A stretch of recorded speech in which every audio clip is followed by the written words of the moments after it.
Hello and welcome to Snazzy Paint with Max Kilborn. I can pinstripe. I've been able to for a long time. Since I became a tattoo guy, all of my sign painting and pinstriping skills have been limited to just a few days a year at the most. Break out my kit every now and then and play.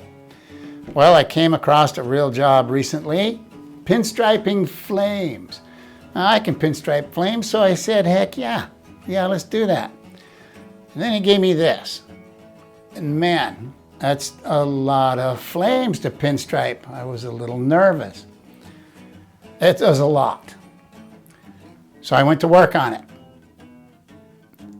Everything went well until it didn't.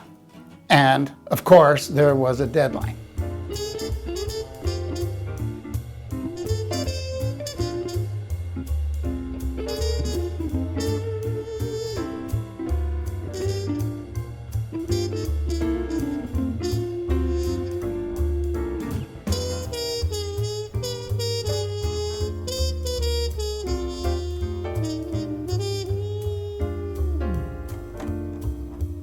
At one point, I had to part up on a table and I painted half of the gas tank.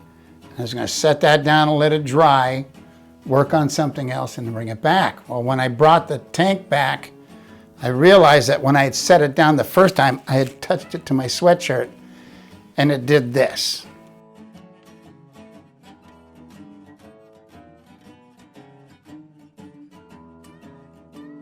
What happens with paint on something like this, when you want to paint a pinstripe underneath the clear, the painter shoots a base color, shoots the flames, and then he shoots a coat of clear over everything,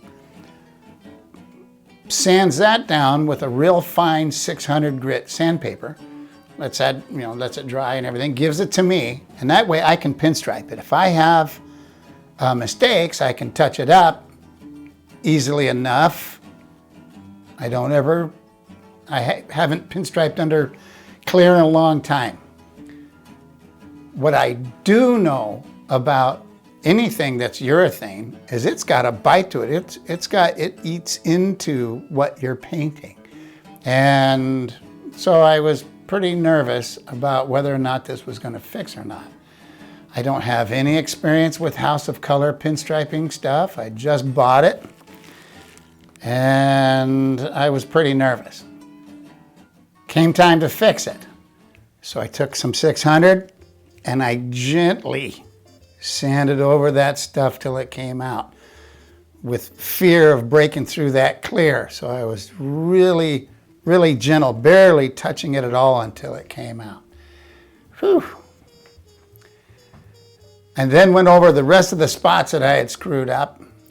And once it was all sanded down and I cleaned it off, I was able to retouch those lines.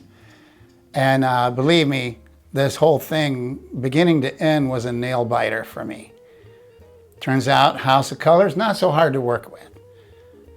I certainly don't prefer it over one shot, just because, well, I'm stuck in one shot. But it worked out okay. Couldn't use one shot because painters won't let you paint with that. And to try to clear over, it's murder, so it's just not going to happen. And the whole thing turned out just fine. The whole thing was, for me, a nostalgic reminder how intense things get and how they used to get back when I used to do this for a living. You didn't know every stripe carried the fear of screwing up a paint job or doing something that the customer didn't like. Lesson number 61. Keep calm. Do your best and be patient when it comes time to fixing mistakes. So, if you found any comfort in this, please paint that like button and of course subscribe for some more how-tos and some how not-tos.